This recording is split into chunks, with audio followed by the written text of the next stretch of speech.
Why was the road empty when it should have been alive with soldiers? She crouched low, cheek pressed against the cold steel of her rifle, scanning the narrow dirt path through her scope. The silence was too complete, the kind that carries weight, the kind that hides teeth beneath calm water. And yet she stayed still, breathing steady, heart even. That's what they trained her to do. But training couldn't quiet the noise in her chest. The wind shifted, carrying the faintest scent of smoke from the village below. Through the heat shimmer, she caught the outline of movement, not enemy, not yet, just a shape. A figure in faded green fatigues walking too casually across the path as if the world wasn't a heartbeat away from exploding. Her trigger finger hovered, but she didn't fire, not yet. She knew that walk. It was him.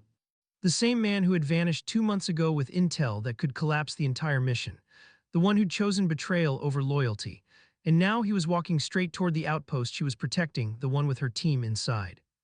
"Do I take the shot?" she whispered into her comm. Static, then silence. No one answered. Of course they didn't, this wasn't on the books. She wasn't even supposed to be here. 3 hours earlier, Captain Elara Vance had been staring at her own reflection in the cracked mirror of a safe house bathroom. 31 years old, 6 tour, 47 confirmed kills. And still, every time she locked eyes with herself, she saw the girl she used to be, the one who'd promised her mother she'd never pick up a weapon. Now her hands were steady, too steady. The mission brief had been simple: overwatch for an extraction unit in hostile territory. Nothing fancy, nothing flashy, but something in the intel felt wrong from the start. Too much detail, too specific, it smelled like a setup. And when the name Rami Azeer appeared on the secondary objectives list, her stomach twisted. He wasn't just another enemy. He'd been one of theirs, a translator, a guide, a friend. The man who'd shared stories with her over bitter coffee during long patrols, who had once carried her bleeding teammate 2 miles under gunfire. Until one day he disappeared with a satchel of encrypted data and left 4 soldiers dead. They never recovered the bodies. Now the mission wasn't just another assignment, it was personal. "Elara, position check," came the voice of Sergeant Vega through the comm. His tone was clipped but warm, the kind of voice that could make orders feel like suggestions. "Alpha 2 Overwatch set," she replied, eyes still on the horizon. "Elevation 230, full visual on the village approach." "Copy that, extraction team is en route. Windows 15 minutes, let's keep this clean." Clean, the word tasted bitter, because nothing about this would ever be clean. She shifted slightly, adjusting the bipod legs into the damp earth. Through the scope, every detail sharpened: the rusting pickup by the well, the torn prayer flags fluttering from a rooftop, a lone goat tethered to a post, and somewhere beyond that him. Her pulse ticked faster as movement flickered again. Not one figure this time, but 3, 2 armed men flanking the man in the middle, Rami. The bastard looked older, leaner. A gray streak now cut through his beard, but his posture was the same, upright, deliberate. He wasn't sneaking, he was approaching, bold, almost defiant. "Vega," she whispered, "we've got company." "Mark." Visual ID on Azeer with escorts. Distance 400, they're headed straight for the compound. A pause, then "do not engage." Repeat, "do not engage unless hostile intent is confirmed." She bit down on her frustration. Hostile intent. The man had betrayed them, stolen intelligence, caused deaths. How much more hostile did they need? But orders were orders. The team moved in silence below her, invisible among the crumbling walls and twisted alleys. She could almost hear their hearts beating in sync with hers, 12 souls counting on her to keep them alive. And yet her focus kept drifting back to one face, the face she'd seen in nightmares, in regrets, in the heavy moments between missions. Her brother Jonah. He'd been part of the recon unit ambushed after Azeer's betrayal. He'd been the one who didn't come home. And though the official reports never said who pulled the trigger, Elara had always believed it was Azeer who'd set the trap. She never told anyone, not even Vega, but this mission wasn't about the orders, the intel, or the extraction. It was about Jonah, about the promise she'd whispered over his grave: "I will find the man who did this. I will end it myself." 400 meters, 350, 300. The escorts fanned out, rifles slung low but ready. Rami kept walking, head high, scanning the rooftops like a man who knew he was being watched. And then he stopped, right in the center of the path. And raised his hands. "What?" Through the scope, she saw his lips move. No radio, no comm, just words whispered to no one. Then he knelt, slow, deliberate, and placed something on the ground. A metal case. Her breath caught. Was it a bomb, a trap, intel? "Command, we've got an unidentified object on approach path," she reported. "Possible device." "Hold position, do not engage," Vega repeated, but his voice wasn't calm anymore. It carried the edge of fear. Something was off, deeply off. At 200 meters, everything changed. The escort suddenly split, one darting into the alley on the left, the other circling right. Rami stood alone, eyes fixed on the horizon. Then he looked up directly into her scope. And smiled. Contact, Vega shouted over comms. Multiple hostiles North Ridge. Gunfire erupted from the rooftops, sharp, snapping bursts that echoed like thunder. Elara shifted instantly, sighting targets, squeezing off precise shots. One fell, then another. But it wasn't enough. The ambush was bigger than they thought, a coordinated ring closing around the extraction point, and at its center, still untouched, was Rami Azeer.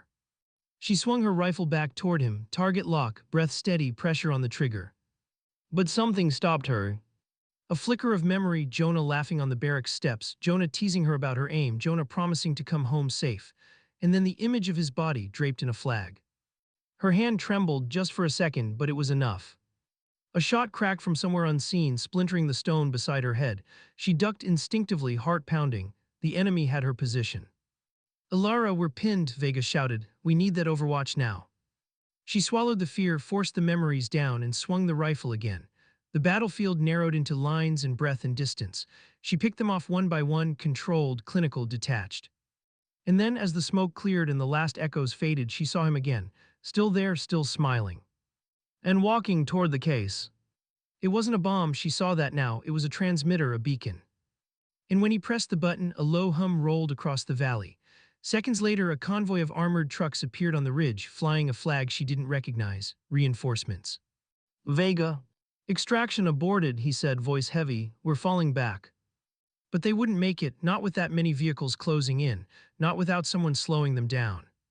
Her gaze drifted back to the path. Rami was still walking, still calm, as if he knew she wouldn't pull the trigger.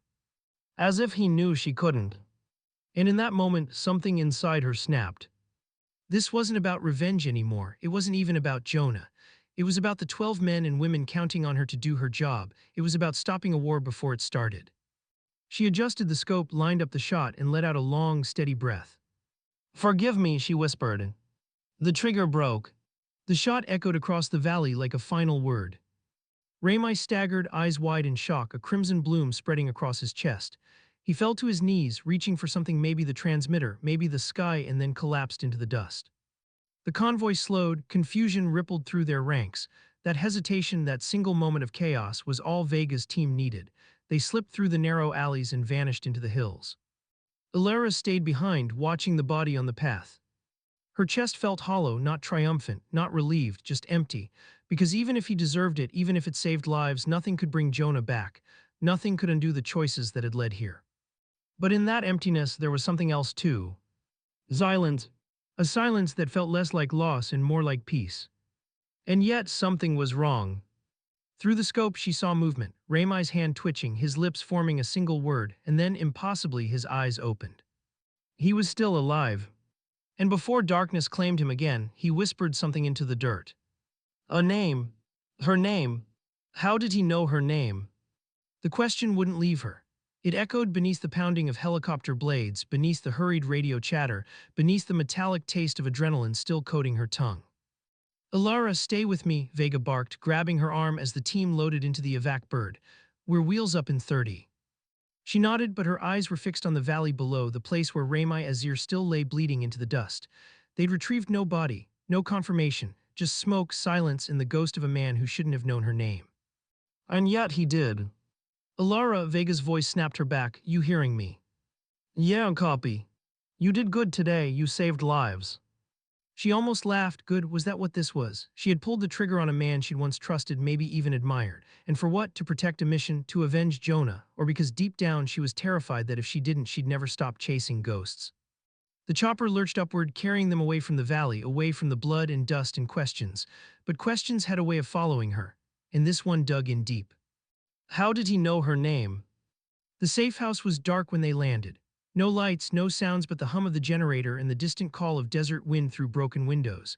The team was scattered, some patching wounds, others calling in intel updates. Vega stood by the radio console, his back to her, speaking in low, clipped tones to command. Elara dropped her gear by the door and collapsed onto a crate, her rifle still warm against her shoulder. Her fingers trembled slightly, the way they always did after a mission, not from fear, but from the weight of what she'd done. She reached into her pocket and pulled out Jonah's dog tags. The metal was cool against her skin, a relic of a promise she'd never stopped chasing. Still watching over me, huh, she whispered. I hope you'd understand. Talking to ghosts again. The voice startled her. She turned to see Corporal Reyes leaning against the doorway, a rag wrapped around a bleeding arm and a crooked grin on his face. Only the loud ones, she said. Reyes limped closer, settling onto the crate opposite her. Heard about the shot, clean work.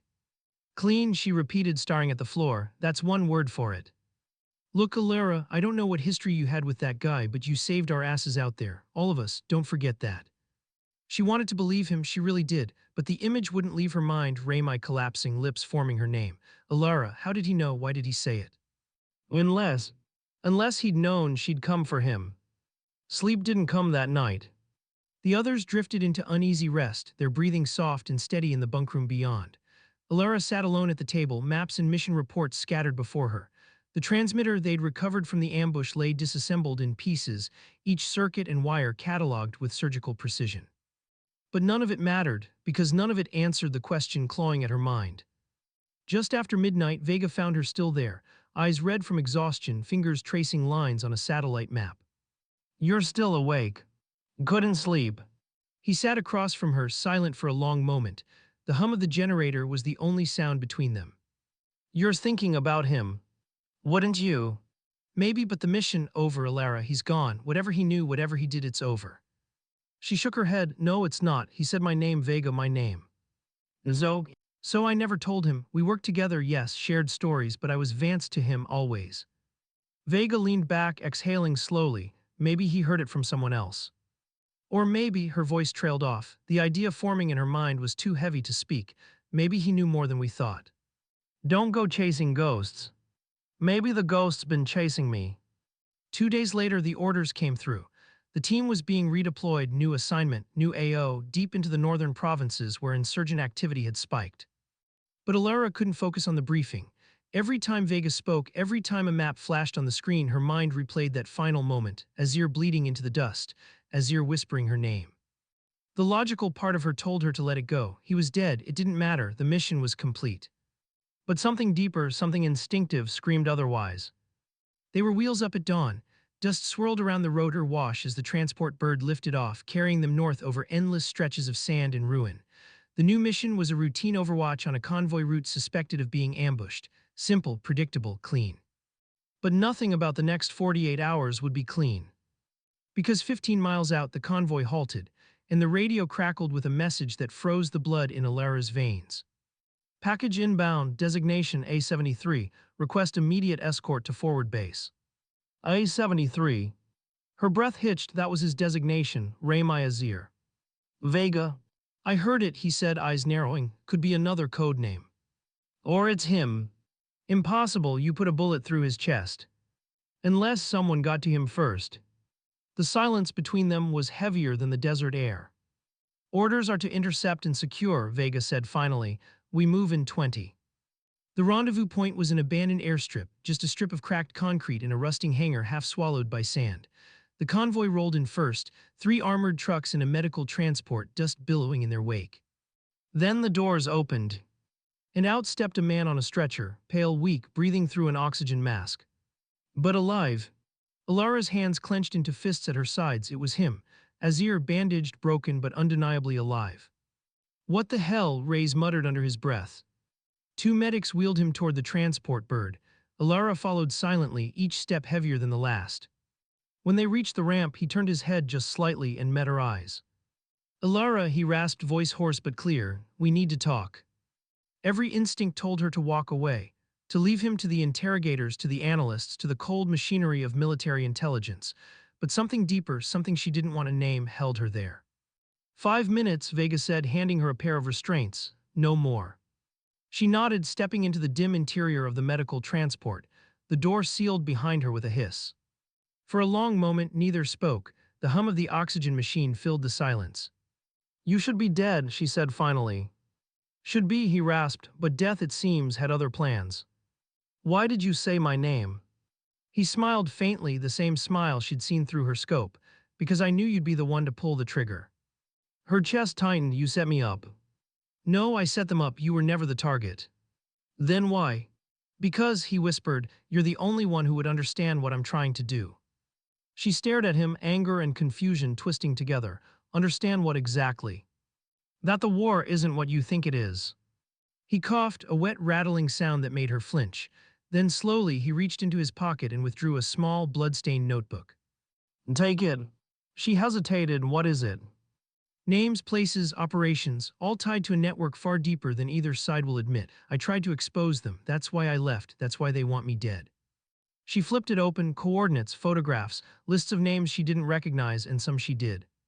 This is treason, she said quietly. No, he murmured, this is truth. Her grip tightened on the notebook. It was damning evidence not just against enemy factions but against people inside her own chain of command. If it was real, it could change everything. If it was a lie, it could destroy her. And he knew it. You have a choice, he whispered, walk away or finish what I started. That night she sat alone beneath a canopy of desert stars, the notebook heavy in her lap. The camp around her was quiet, soldiers asleep, engines cooling, the wind whispering secrets through the dunes. What was she supposed to do? Everything in her training screamed one thing: hand the intel over, let command deal with it, stay in line. But another voice, quieter, older, more human, whispered something else. What if he's telling the truth? What if Jonah died for something bigger? She looked up at the night sky, feeling the weight of 1,000 choices pressing down on her. For the first time in years, she didn't know which side she was on. At dawn, Vega found her still sitting there, the notebook clutched in her hands. You're up early, he said softly. Couldn't sleep. He studied her face, the tension, the conflict, the exhaustion. You're thinking about turning it in. Thinking about it, she admitted. And I don't know if I trust them with it. Then trust yourself, he said. You've never needed anyone's permission to do what's right. She looked at him, surprised. That's not regulation. Neither is half the crap we've survived. As the sun rose over the dunes, painting the horizon in fire and gold, Elara made her choice. She tucked the notebook into her pack, slung her rifle over her shoulder, and turned toward the waiting convoy. The mission wasn't over. It had just begun. Why did the sunrise feel heavier than it should have? Elara stood at the edge of the convoy staging area, watching the desert come alive in shades of gold and rust. The wind was dry and sharp against her face, carrying with it the smell of dust, fuel, and something else, something metallic, like the taste of blood on a bitten lip. She made her choice, she kept the notebook. But now the question that had stalked her through every mission, what am I fighting for, no longer had a clear answer, and that uncertainty scared her more than any enemy ever had. Vance, Vega's voice broke her trance. He approached with 2 mugs of bitter instant coffee, handing one to her. You look like you didn't sleep a minute. I didn't. You going to tell me what's in that book? She stared at the horizon. No. Didn't think so. He took a long sip, his eyes narrowing. Just remember, secrets have a way of burying people. She met his gaze, and so does the truth. The silence between them was heavy, the kind that said more than words ever could. He didn't press. He knew better. Vega was one of the few people left she still trusted, maybe the only one, and even he couldn't know everything, not yet. The convoy rolled out before noon, engines growling as they carved through the endless expanse of sand. Their destination, Outpost Raven, a joint operations base rumored to house high-value detainees and deeper secrets than any field operative was supposed to know. It was also the last known hub tied to the names inside Azeer's notebook. She rode shotgun in the lead vehicle, rifle across her lap, eyes scanning the dunes for movement. Reyes sat beside her, humming some half-forgotten rock song under his breath, while the rest of the team dozed in the back. You ever think about what happens when this all ends? He asked suddenly. She turned to him. What do you mean? I mean this, us, the missions, the fighting. Do we just go home, pretend we're normal? She almost smiled. You think we're built for normal? Maybe not, he sighed. I used to think I was, wife, kids, white picket fence. Now I get jumpy if I hear a car backfire. Normal's overrated, she murmured, but even as she said it, she wondered if she believed it. Because deep down, a part of her still longed for it, for a life not defined by kill orders and classified reports. A life Jonah never got to live. The road stretched on, and with every mile, the weight of the notebook pressed heavier against her back. They reached Raven just after dusk. The outpost was smaller than she expected, a cluster of weather-beaten buildings surrounded by high fencing and razor wire, more prison than base. The guards were tight-lipped and watchful, their uniforms stripped of insignia. It was the kind of place where questions went to die. Vega handled the formalities while Elara stayed by the vehicle, scanning the perimeter. Something about the place set her teeth on edge, the silence, the shadows, the way every camera seemed to follow her. Welcome to the graveyard, Reyes muttered as they passed through the gates. This place gives me the creeps. He wasn't wrong.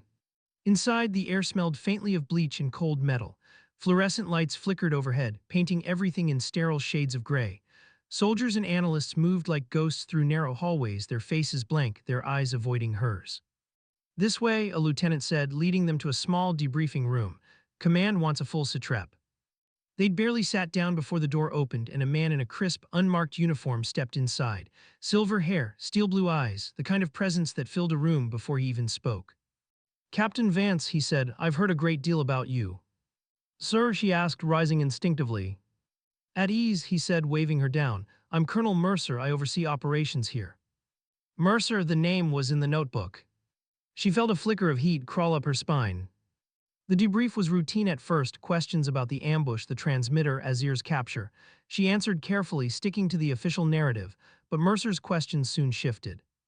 Did he say anything to you? He asked casually. No, sir, nothing useful. Nothing at all.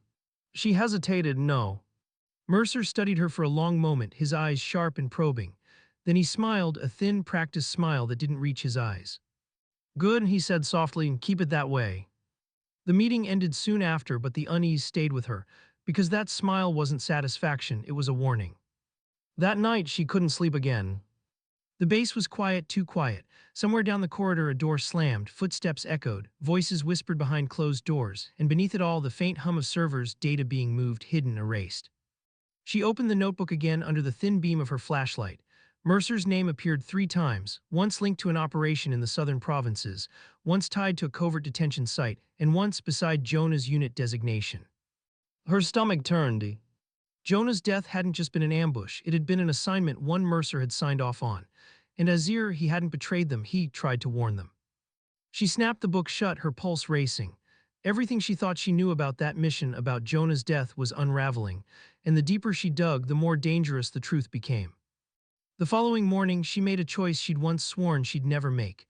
She slipped out of her quarters before dawn, notebook tucked under her jacket, and made her way to the restricted data center. The door was guarded by a single sentry, young, nervous, probably on his first deployment.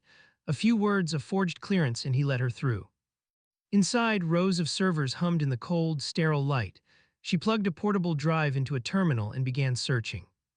Operation Blackstone. Southern Network Initiative. Unit Echo 7, Jonah Vance.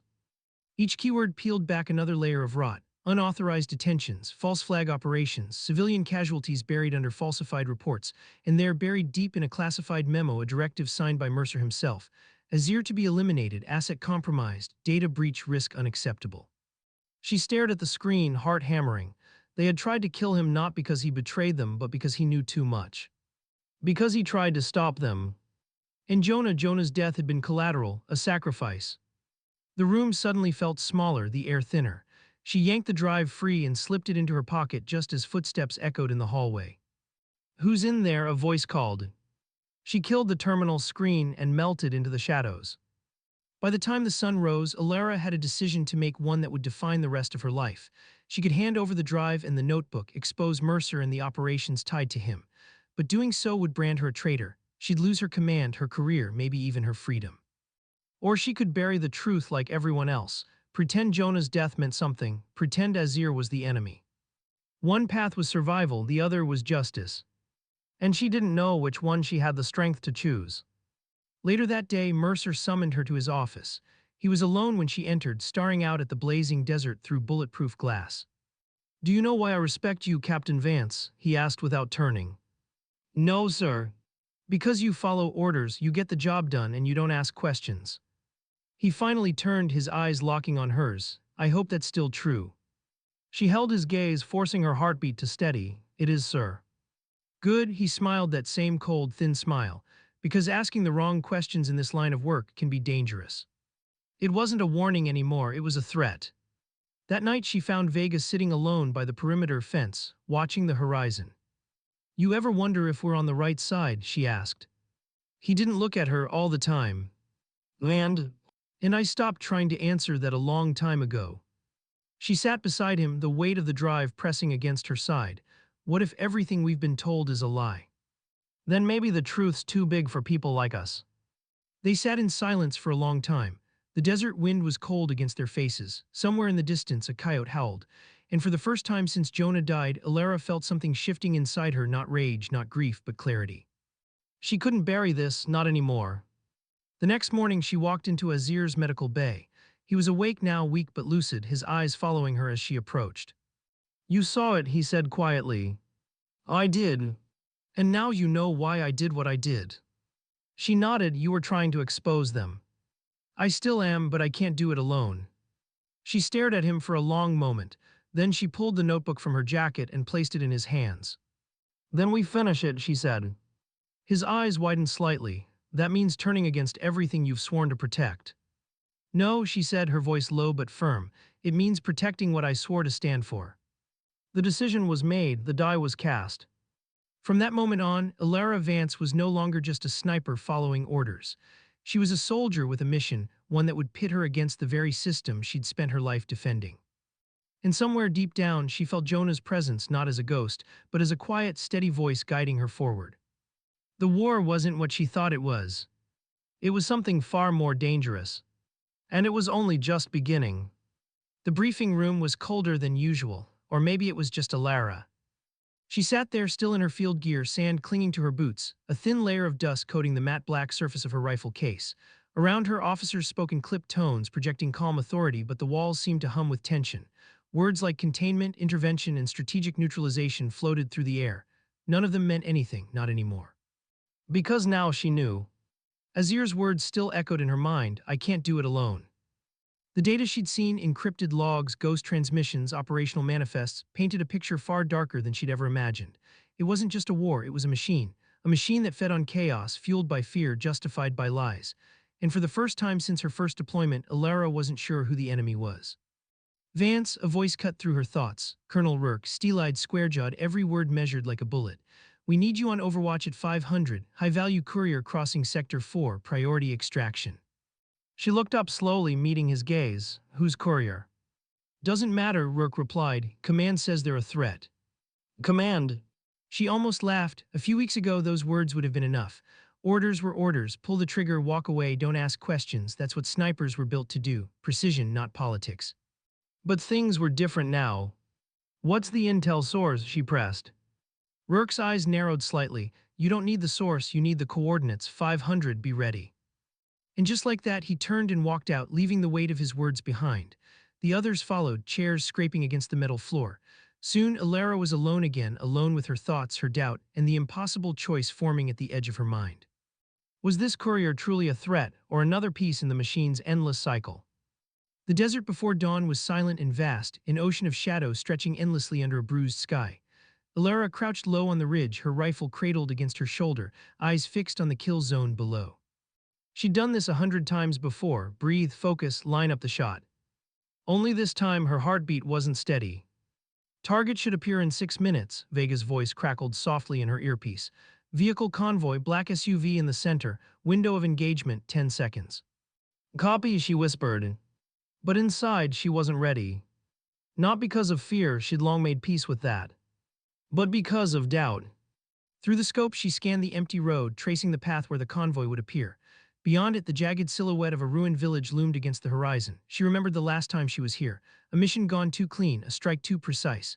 And 2 days later, reports of insurgent casualties, all civilians, all buried beneath the label of collateral. A gust of wind swept over the ridge, carrying with it the faintest trace of burning oil. Her finger hovered above the trigger. What if Azeer's right? What if this isn't about protecting anyone at all? 2 minutes, Vega said, eyes up, Vance. Her breath slowed. The convoy was coming, distant headlights slicing through the darkness. Dust clouds billowed in their wake, engines growling low and steady. She tracked them through the scope, 1, 2, 3 vehicles. And there in the center, the black SUV, just like Rourke said. "Target in range, confirm shot." But then she saw something that froze her blood. In the back seat, barely visible through the tinted glass, a child, maybe 8, maybe 9, huddled beside the courier, asleep with their head against his arm. "Vance, confirm shot," Vega repeated. "We don't have time." Her pulse roared in her ears. This wasn't an insurgent transport. This wasn't a military asset. This was a family. "Vance, what's going on?" She exhaled slowly. The crosshairs drifted from the target's chest to the ground in front of the vehicle. Her finger tightened and then released. A single suppressed shot cracked through the dawn, striking the dirt just ahead of the convoy. Tires screeched, engines roared, and then the vehicles spun and peeled off the road, vanishing back into the desert. "What the hell was that?" Vega hissed. "You missed." "No," Elara said quietly, "I didn't." "The debriefing was brutal." Rourke's voice thundered across the room, every syllable laced with fury. "You had the target, you had one job, Vance won, and you let them go."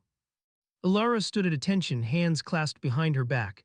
It was a civilian transport, there was a child on board. "You disobeyed a direct order," Rourke snapped. "You compromised the mission. Do you have any idea what's at stake?" "Yes," she said, her voice calm and steady, "I do." "Then explain yourself." She met his gaze without flinching. If that shot had landed, it wouldn't have been an execution, it would have been murder. The room fell silent. Rourke stared at her for a long, heavy moment, his jaw tightening. "You're relieved of duty, effective immediately." "I figured," she muttered. "Hand over your weapon and credentials. You're confined to base until further notice." She nodded, unclipping her rifle from its harness and laying it gently on the table. It felt heavier than it ever had before, not because of its weight, but because of what it represented. For years, it had been her purpose, her reason, her identity. Now it was just a piece of metal. Vega found her hours later, sitting alone in the hangar bay, staring out at the endless expanse of desert beyond the gates. "They're going to court-martial you," he said quietly. "I know. They'll strip your rank, maybe worse." "I know." He sighed, sliding down beside her on the cold concrete. "You did the right thing." "Then why doesn't it feel like it?" "Because doing the right thing always costs more than you think." They sat in silence for a while, the air thick with the unspoken. Finally, Vega reached into his pocket and pulled out a small data chip, the same kind Azeer had given her. "What's that?" "Coordinates, hidden relay station. Command's been routing encrypted transmissions through it. Azeer thinks it's where they're keeping the original files." She turned it over in her hands. "Why are you giving this to me?" "Because you're not done yet," he said, "and because I'm tired of pretending we're on the right side." That night, Elara made her choice. There was no ceremony, no plan, just a decision, the kind that changes everything. She packed light field kit sidearm, a silenced rifle she'd lifted from the armory. She moved through the base like a ghost, slipping past cameras and patrols, every step measured, every breath deliberate. By the time the alarm blared through the compound, she was already miles away. The relay station was buried deep in the canyon, an old comms hub from a forgotten war, repurposed into something far more sinister. Through her scope, she watched the perimeter, 2 guards, light patrol, infrared sensors. Child's play for someone like her. But this wasn't just another infiltration. This was a line she couldn't uncross. "Jonah," she whispered into the darkness, her hand brushing against the pendant around her neck. "Guide me." She moved like a shadow, silent, invisible, a knife across a throat, a silencer's soft hiss. One by one the guards fell, and then she was inside. The relay's core was buried beneath layers of encrypted access, but Azeer's intel had been good, too good. She bypassed firewalls, unlocked secure partitions, and then finally there it was. The truth. Dozens of transmissions, covert deals with warlords, false flag operations staged to justify invasions. Names, hundreds of them, of people silenced, erased, or sacrificed, and at the center of it all, her own command. Rourke command the machine. Her stomach turned, it was worse than she'd imagined. But before she could extract the data, a voice echoed behind her. "Put the drive down, Elara." She froze. Rourke stepped out of the shadows, his sidearm leveled at her chest. "You're making a mistake." "No," she said, sliding the drive into her pocket. "I'm correcting one." "You think exposing this changes anything? It doesn't. The world needs the machine." "No," she whispered, eyes hardening. "The world needs the truth." For a long moment, they stared at each other, soldier and commander, loyalty and conscience, 2 sides of the same war. And then, with a breath that felt like the first in years, Elara lowered her rifle. "Then shoot me," she said. Rourke's hand trembled slightly, his finger hovered over the trigger, and for the first time since she'd known him, Elara saw something human in his eyes, not authority, not anger, just fear. "Get out," he muttered, finally lowering the weapon, "before I change my mind." She turned and walked past him, her steps steady, her heart pounding. Outside, the night stretched endless and dark, but somewhere beyond that darkness, a sliver of dawn waited. And this time, she wasn't walking away from the fight. She was walking toward it. The desert morning was deceptively quiet, the kind of silence that presses into your chest and makes your heart beat louder than any gunfire. Elara crouched behind a ridge, the early sun baking the sand into gold, the notebook and data drive secure in her pack. The events of last night weighed on her, every choice, every step, every lie she'd unlearned. She had crossed the line and there was no turning back. Vega's voice came softly over the earpiece. Coordinates confirmed, your 5 clicks from the relay site, no patrols reported. She exhaled slowly, letting the tension drain just enough to focus. Copy, I'm in position. Her boots sank slightly into the sand as she moved, careful to avoid any telltale footprints. Every shadow could hide an enemy, every movement could be a trigger for disaster. She wasn't just sneaking past guards anymore, she was sneaking past her own past, the machinery that had once been her protector and the ghosts of those she'd failed. Jonah, she could almost hear his voice whispering through the layers of her memory, steady and calm. Do what's right, even if it costs you everything. Her rifle was balanced against her shoulder, scope reflecting the rising sun. The wind shifted, carrying with it the faint scent of burnt fuel from the previous night's skirmish, reminding her that danger was never far. She reached the base of the canyon, the old comms hub looming ahead like a skeletal remnant of some forgotten war. Its walls were pocked with bullet holes, rust streaking down its sides, and the sound of a distant generator hummed faintly inside. Elara moved closer, crouched low, scanning for motion. Vega's voice was calm, almost conversational. 2 sentries on perimeter. Infrared sensors are active, but you can bypass them with a mirror panel from the east ridge. I've mapped it for you. She nodded silently, letting him guide her through the path. Years of training made her movements fluid, almost invisible, shadow to shadow, step to step. She reached the ridge, positioned the panel, and slipped past the last line of sensors. Inside, the air was colder than outside, the kind of chill that made skin crawl even as adrenaline surged. Rows of servers blinked silently, wires snaked across the floor, humming with energy. Elara pulled the portable drive from her pack and began connecting it to the main terminal. Every second counted. Every alert, every misstep could ignite a chain of events she couldn't undo. As the drive interfaced with the system, lines of encrypted data began to appear, files, emails, and covert mission reports. Her eyes scanned quickly, absorbing names, dates, operations that had been hidden from public view. The system was a labyrinth of deception. Operations labeled as neutral missions were anything but civilian casualties, covert assassinations, and secret partnerships, all approved, all hidden. And then she saw it. A file labeled Unit Echo 7, Jonah's unit. Her hands went cold, she clicked it open. Video footage, reports of a failed mission. And then her chest tightened as she saw the signature on the final directive. Rourke, her commander, the man who had once called her precise, dependable, untouchable. He had authorized the operation that led to Jonah's death. Elara pressed her hand to her mouth. Her vision blurred, but she couldn't look away. Every moment she had trusted the chain of command had been built on lies, and the man she had respected above all others had orchestrated the very betrayal that had haunted her every step. A soft click behind her made her spin. Rourke stood in the doorway, gun leveled, his face a mask of controlled fury. You really think you can steal from me? Elara's heart pounded, but she raised her chin. I don't think, sir, I know. Know what? His voice was low, dangerous. That you've been playing a dangerous game, that you're about to ruin everything we've built. That you've built your empire on corpses, she said, voice steady. On people who trusted you, on soldiers who gave everything, on Jonah. Rourke's jaw tightened. You have no idea what this mission is about, what we've been trying to prevent. I know enough, she said. I know enough to see that you've crossed every line, and I won't let you hide it any longer. He took a slow step forward, finger on the trigger. You think turning against me makes you a hero? No, she said, lifting her rifle, but doing nothing makes me complicit. Shots echoed through the canyon. Elara ducked behind a server rack as Rourke fired, the rounds sparking off metal. Her hands were steady, her breathing controlled. Years of experience, years of loss, years of rage honed into a single purpose. She returned fire, precise and silent, a whisper of death in the humming shadows. Each round hit its mark, disabling his weapon. He stumbled back, surprised by her speed and resolve. You've become a ghost, he said, voice laced with disbelief. You always were, I just didn't expect you to turn it against me. Elara advanced, rifle leveled. I'm not a ghost, I'm justice. Hours passed in tense silence, broken only by the low hum of servers and distant desert winds. Rourke lay restrained, the evidence safe on the portable drive. Elara's fingers hovered over the final files, the names, the locations, the hidden operations. She transmitted copies to multiple secure channels, ensuring that the truth could not be erased, no matter who tried. Vega's voice finally came through her earpiece, tinged with awe. You did it, you actually did it. Elara exhaled, the weight of the past weeks lifting just enough to feel a faint surge of hope. We did it, she corrected, and now we make them accountable. By dawn, the desert was quiet again. The first rays of sun painted the canyon in gold and pink, the shadows of the night retreating. Elara stood atop the ridge, rifle in hand, the drive secured in her pack. Vega joined her, leaning against the rock silently. "What now?" he asked. She looked down at the relay station below, the place that had once been a fortress of lies. "Now," she said softly, "we make sure it can't hurt anyone again."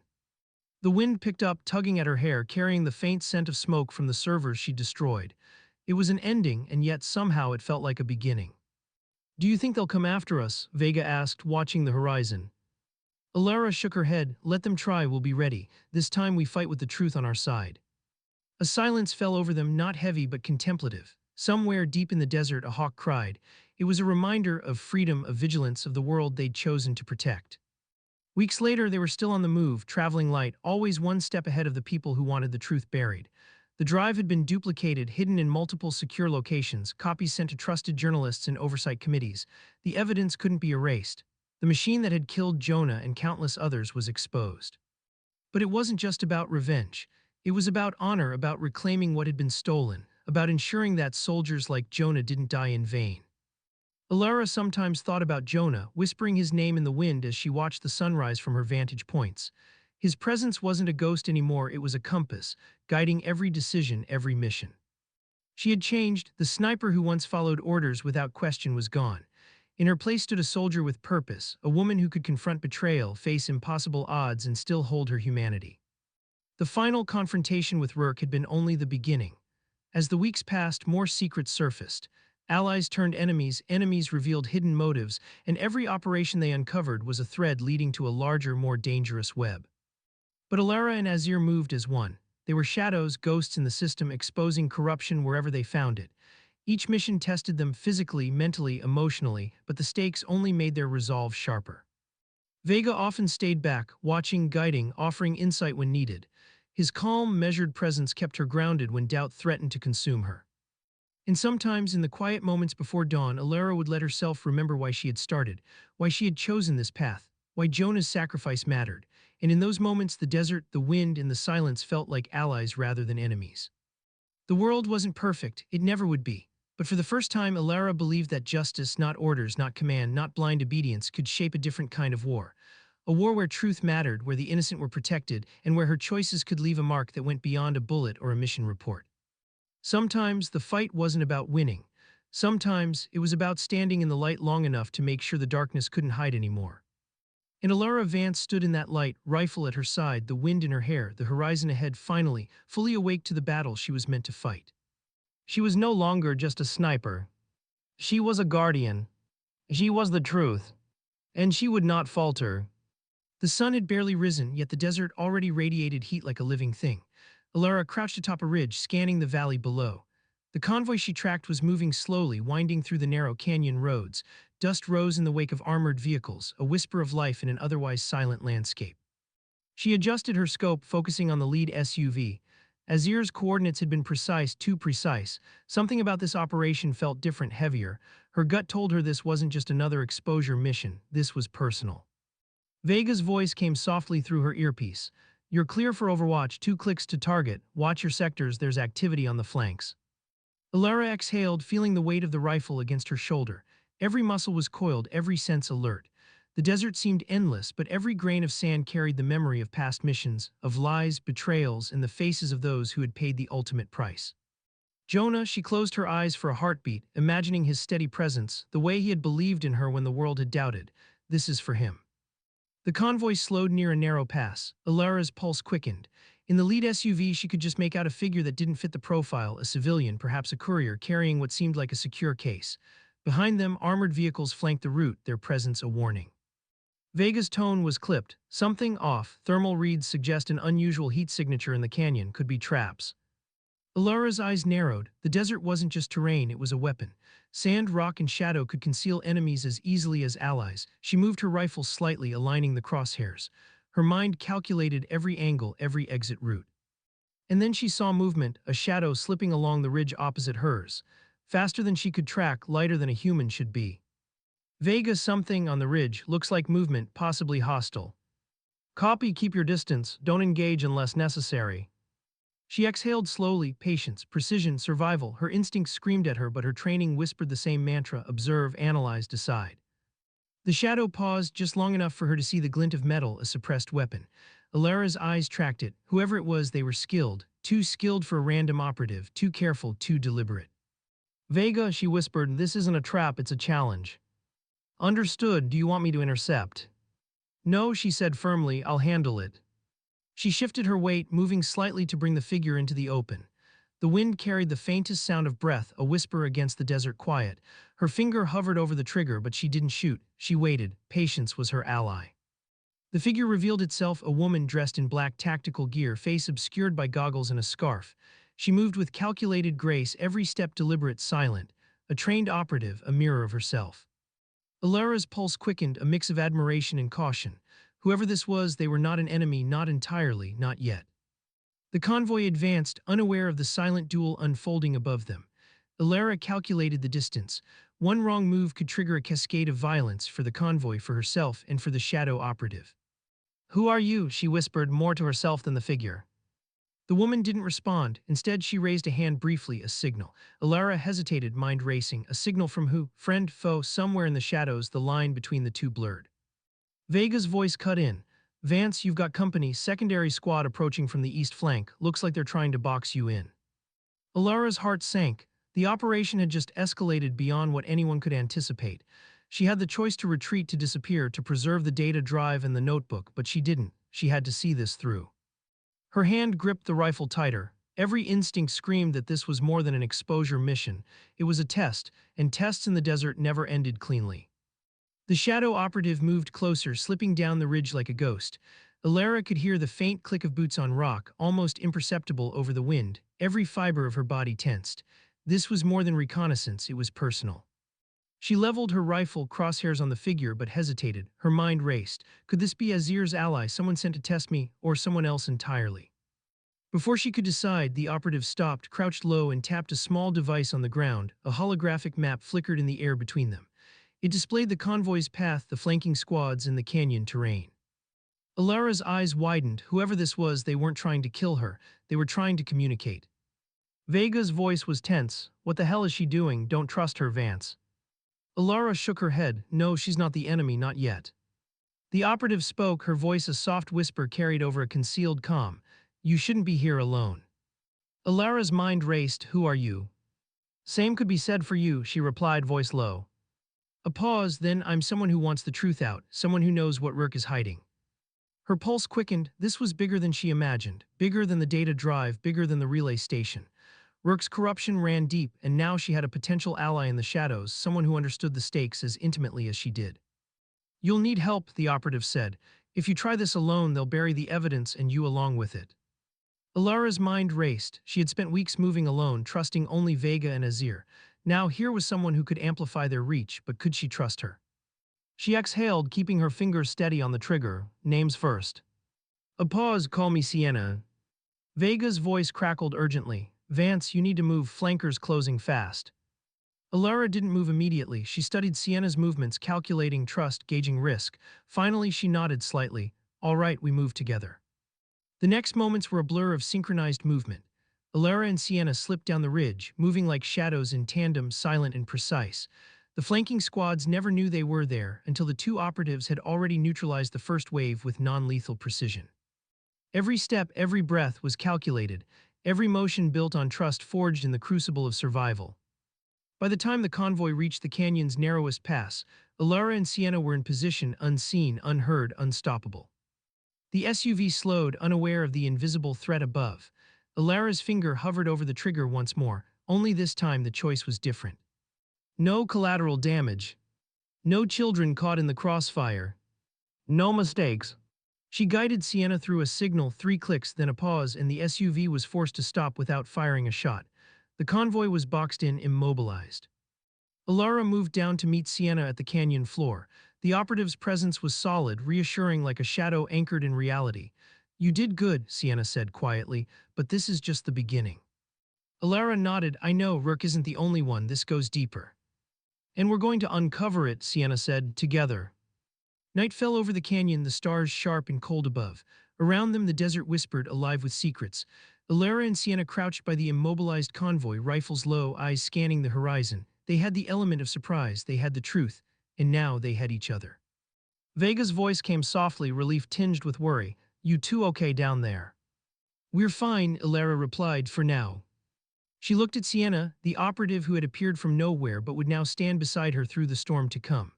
The weight of past missions, of betrayal, of lost friends and sacrifices pressed down, but for the first time it felt manageable. Because she was no longer alone.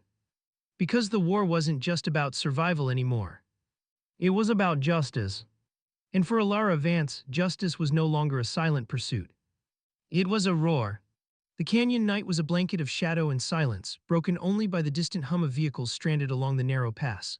Elara crouched behind a jagged boulder, her rifle resting lightly against her shoulder. Beside her, Sienna was a mirror image of calm precision, eyes scanning every movement, every faint ripple in the sand. Vega's voice crackled in her earpiece, low and tense.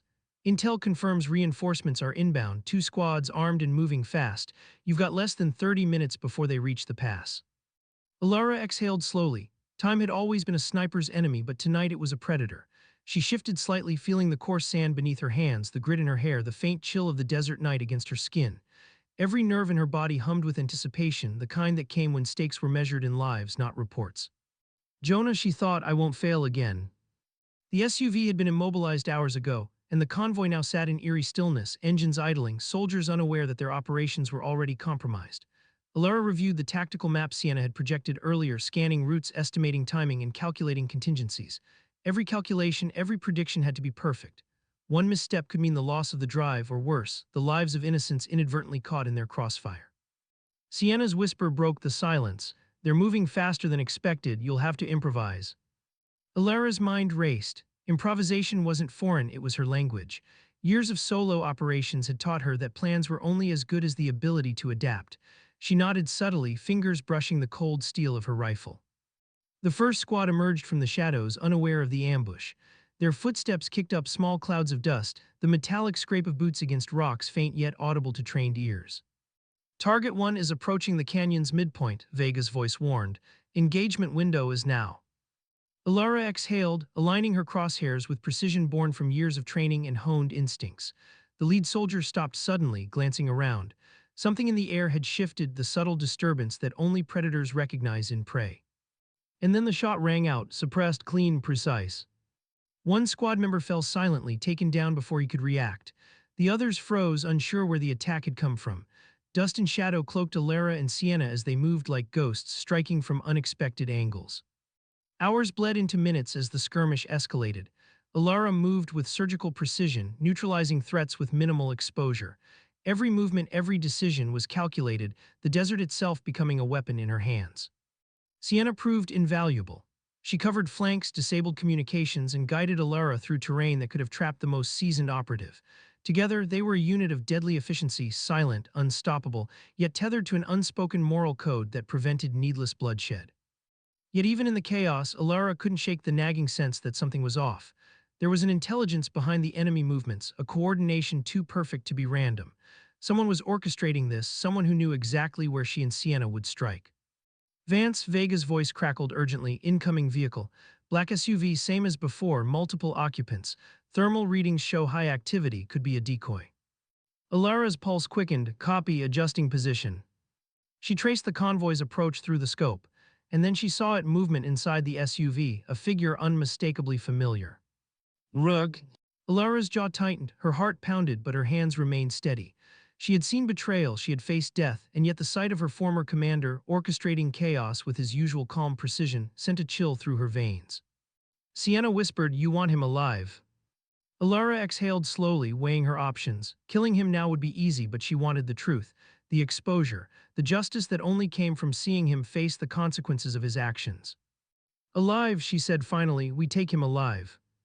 The engagement began again, but this time with a different strategy. They disrupted the convoy, disabled vehicles, and isolated Rourke's SUV from the others. Bullets were fired, engines roared, and dust clouds obscured lines of sight. Yet through it all, Elara moved with deliberate precision, her mission clear. Finally, the SUV was immobilized. Elara and Sienna advanced, weapons trained, hearts steady despite adrenaline coursing through their veins. Rourke emerged, hands slightly raised, a smirk playing on his face. "You really think you've won?" he said, voice smooth, almost amused. Elara's eyes didn't waver. "This isn't about winning, it's about truth." Rourke's smirk faltered. For the first time, she saw hesitation. The man who had always been a pillar of control now faced the consequences of his empire of lies. "You think the world will care?" he asked, voice rising slightly. "You think anyone will believe you?" Elara stepped closer, the drive secure in her pack. "They'll have to, because the evidence is real, because the lives you've ruined are real, because people like Jonah are real." Rourke's gaze flicked at the mention of Jonah, a flash of something unrecognizable crossing his face, guilt, perhaps, or fear. The standoff stretched, tense and fragile. Behind them, the desert stretched into infinity, silent witness to the confrontation. Elara finally spoke, voice calm yet unwavering. "You'll answer for everything, every operation, every casualty, every lie." Rourke's hand twitched toward a hidden weapon. Sienna reacted instantly, a silent signal, and the move was neutralized. "No more games," Elara said. "Step away or I finish this my way." He hesitated, then slowly, deliberately, he raised his hands higher. The moment was electric, the culmination of betrayal, grief, and resolve compressed into a single heartbeat. Elara felt the weight of every choice she had made, every mission, every target, every moral crossroad. She had chosen the harder path, the one that risked everything but preserved what mattered most: integrity, truth, and justice. By the time backup arrived, friendly forces called in by Vega, the desert was quiet again. Rourke was restrained, his empire of deception exposed. The evidence from the relay station, combined with eyewitness reports, ensured that his actions could no longer be hidden. Elara stood on the ridge, rifle slung across her back, Sienna at her side, Vega watching from below. The sun rose fully over the canyon, casting long shadows, illuminating the scars of the past weeks. She closed her eyes for a moment. The desert wind whispered around her, carrying the scent of dust, metal, and something more ephemeral: freedom. "Jonah," she whispered, "we did it." But victory was never simple. Even as Rourke was taken into custody, new intelligence emerged. There were more conspirators, more hidden operations, more layers of deception. The war they had exposed was just a fragment of a far larger web. Elara felt the weight again, heavier than ever, but she wasn't alone. Sienna, Vega, and Azeer were allies she could trust. Together, they would continue the fight, unraveling lies and bringing accountability wherever it was due. The sniper who once followed orders without question had evolved into something more. She had become a strategist, a leader, a guardian of truth in a world where deception was currency. And through it all, she carried Jonah's memory as both a compass and a burden, guiding her through every decision, every risk, every confrontation. That night atop the ridge overlooking the canyon, Elara allowed herself a rare moment of reflection. The stars were brilliant, countless points of light in the vast darkness. Each one seemed to pulse with possibility. Sienna leaned against the rock beside her. "You think it's over?" Elara shook her head slowly. "No, but it's a start, and that's enough for now." They sat in silence, letting the desert breathe around them. The wind whispered through canyons, carrying stories of sacrifice, of courage, and of lives forever altered by the choices of a few. Elara reached into her pack, touching the drive lightly. The truth was secure, the lies unraveling, and the world, however imperfect, one step closer to accountability. "Sometimes," she said softly, "justice isn't loud, it doesn't roar, it waits, it strikes when the moment is right." Sienna nodded, understanding the gravity behind her words. Elara's eyes drifted to the horizon, where dawn was breaking fully, painting the desert in gold and rose. For the first time in weeks, she allowed herself to feel hope, not naive, not fleeting, but solid, a foundation upon which to build the next phase of the fight. Because the war wasn't over, it never would be completely, but Elara Vance had chosen her side, the side of truth. And she would never waver. The desert dawn stretched endlessly, pale gold brushing over ridges and canyons. Elara stood atop a high cliff, wind tugging at her hair, the weight of everything she had done pressing against her shoulders. Rourke was secured, the evidence safely duplicated and distributed to authorities she trusted, yet the fight felt far from over. Corruption ran deep, systems protected by silence and fear, and the lives lost could never truly be restored. But she had a path now, and she was determined to walk it.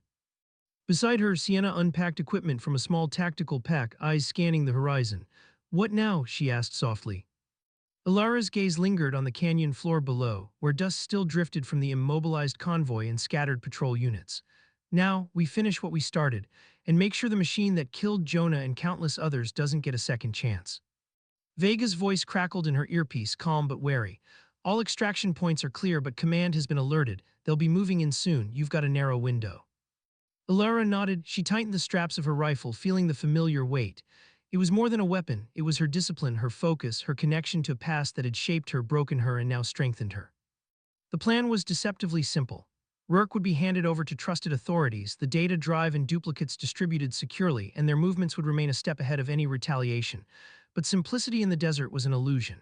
The canyons, winding roads, hidden ravines, and weathered ridges were as much a threat as any enemy operative. Elara and Sienna descended cautiously, moving in sync, shadows merging with the terrain. Every step was deliberate, calculated, a dance between survival and mission success. The desert air carried the faint scent of dust and burnt metal, a reminder of battles past and the violence that had brought them here. Jonah, she thought again, this is for you. For every life that mattered, for every lie we've uncovered, for every truth that must be told.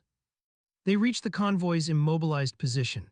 Soldiers who had been unaware minutes before now scrambled nervously, inspecting disabled vehicles and checking communications. Elara observed from the shadows, noting every reaction, every hesitation, every subtle tell of panic. Sienna whispered, they'll try to move him. Rourke's priorities are predictable. Then we act before they do, Elara said. In a swift, coordinated motion, they intercepted the convoy, moving faster than anyone anticipated. The element of surprise was their greatest weapon. Soldiers froze, realizing too late that the threat wasn't coming from afar but from the very shadows they thought secure. Elara's eyes locked on Rourke, who was being escorted by two officers unaware of the intruders.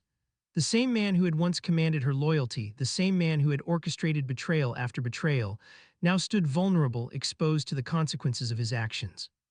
The confrontation was tense, silent, yet brimming with unspoken history. Rourke's gaze met Elara's, a flicker of recognition and fear passing through his eyes. You think this changes anything, he hissed, trying to mask panic with authority. Elara's voice was calm, unwavering. It changes everything, your lies, your operations, the lives you've ruined, it all ends now. He sneered, but the confidence was brittle. Do you think anyone will believe a rogue sniper over their command? She took a step closer, every movement deliberate. The evidence is irrefutable. Every file, every transmission, every hidden operation is documented. The truth is no longer yours to manipulate. Sienna covered their flank, eyes sharp, alert for any sudden movements. Vega's updates crackled intermittently, confirming that their backup points were secure, the authorities en route, and potential reinforcements diverted. Rourke's hands trembled slightly as he realized he was outmaneuvered. The empire he had built on manipulation and fear was crumbling before him. The weight of justice, long delayed, pressed down on him. Elara felt a strange mix of satisfaction and sorrow. Satisfaction that the lies were exposed. Sorrow for the lives lost, for Jonah, for the soldiers who had blindly trusted a system that had betrayed them. You'll answer for everything, she said. Every mission, every casualty, every hidden agenda. Rourke's lips parted, but no words came. The desert wind whispered through the canyon, carrying away the remnants of his authority. Authorities arrived as the first rays of sun broke fully over the horizon, painting the desert in gold and rose. Rourke was escorted away and the evidence secured. The convoy, immobilized but unharmed, was cleared and assessed. Every detail had been meticulously documented, leaving no room for denial or cover-up. Elara stood atop the ridge, rifle slung across her back, watching the desert wake with new light. Sienna approached, placing a hand lightly on her shoulder. It's done for now. Elara nodded slowly, feeling the weight of weeks, months, and years press against her chest. For now, she repeated. The fight was never truly over, but a decisive step had been taken. The machine of lies and betrayal had been disrupted. That evening, as the sun dipped below the horizon, painting the desert sky in deep reds and purples, Elara allowed herself a rare moment of reflection. She thought of Jonah, of sacrifices made, of the friends lost, of the innocence that had been shattered. And yet, amidst the grief, there was clarity. She had chosen a path of conscience over obedience, truth over blind loyalty. She had faced betrayal, danger, and moral ambiguity, yet emerged with her integrity intact. And for the first time since his death, she felt a quiet peace, a sense that Jonah's memory and the sacrifices of so many others had not been in vain. Vega approached quietly, standing beside her without a word. The desert wind carried the faintest scent of cooling sand and distant smoke. You think it's over? He asked. Elara shook her head slightly, eyes on the horizon. No, but it's a start, and sometimes a start is all you need. The following weeks were a blur of verification, testimony, and quiet operations. The evidence had set in motion a chain reaction, exposing systemic corruption, prompting investigations, and igniting conversations long suppressed. Yet Elara never let her guard down. She continued to move, to protect, to ensure that the truth remained untarnished. Sienna remained at her side, a steadfast ally. Together they had become a force not of violence alone, but of accountability, a beacon against a system that had long operated in shadows. In quiet moments, Elara would often return to the ridges, the cliffs, the places where she had made her decisions, revisited memories of Jonah, and allowed herself to feel the weight of all that had transpired. These were moments of solitude, of reflection, of connection to the past and preparation for the future. Months passed, yet the desert never forgot. Winds shifted, dust rose and settled, and the scars of battle remained etched into the terrain. But in every sunrise, Elara found purpose renewed. She trained, prepared, and moved with precision, knowing that vigilance was the price of freedom. Vega and Sienna were always close, allies in both strategy and moral conviction. Together, they navigated a world of gray, uncovering hidden operations, protecting innocence, and ensuring that truth prevailed where lies had once dominated. And through it all, Elara carried a quiet moral understanding that strength was not only in action but in restraint, that courage was not only in battle but in standing for what is right, even when alone, and that dignity is not spoken, it is lived in choices that define a life. The final mission was not marked by fanfare or recognition. It was a silent culmination of strategy, sacrifice, and unwavering resolve. Elara stood on the ridge one last time, rifle at her side, notebook and drive secure, eyes on the endless desert horizon. The wind tugged at her hair, whispering stories of loss, courage, and hope. She closed her eyes for a heartbeat, remembering Jonah, Azeer, Vega, and all those whose lives had intersected with hers. The weight of the past, the victories, the grief, and the moral clarity pressed together, forming a moment of stillness that felt almost sacred. Elara opened her eyes, the desert stretching infinitely before her. She was no longer just a sniper following orders. She was a soldier guided by conscience, a guardian of truth, and a force of moral reckoning. Sometimes she thought the world is silent in its judgment, but the actions we take echo far beyond the noise of power, beyond the shadows of deception, and into the lives of those who matter most. She exhaled, feeling the desert wind against her face, a quiet smile tugging at her lips. The war had changed her. The truth had cost her everything, yet given her everything she truly needed: clarity, purpose, and the knowledge that even in a world built on lies, one person could make a difference. And as the sun set, bathing the desert in gold and crimson, Elara Vance stood tall, silent, but unyielding. A reminder that courage is not in the battles we fight, but in the truths we dare to face, the choices we make when no one is watching, and the integrity we carry always. Sometimes dignity doesn't speak, it simply acts.